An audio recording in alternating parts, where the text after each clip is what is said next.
The president of France, Emmanuel Macron, is on a tour of Africa visiting four nation states. He is on a very defensive rhetoric while speaking on his tour because he's strategically responding to the manner in which former French colonies in Africa have switched their global allegiances to Russia and Russia's racist death squad, the Wagner Group,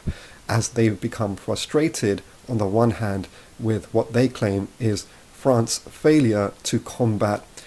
terrorism in these countries, which they've hitherto been in a partnership with in trying to push back on violent armed gangs. It remains to be seen if Wagner, in its own modus operandi of conducting brutal massacres of whole villages in its pursuit and in partnership with certain African states, can actually achieve anything better than the French military neo-colonial presence in Africa.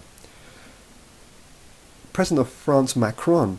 is arguing that the French neo-colonial military presence is going to be no longer, and it's going to be more a framework of somehow kind of building education and training. This is very much a manipulative comment because, of course, French neo-colonial military presence in Africa will continue unabated. Indeed, France still has troops in countries of Chad, Niger, Gabon, Senegal, and Ivory Coast,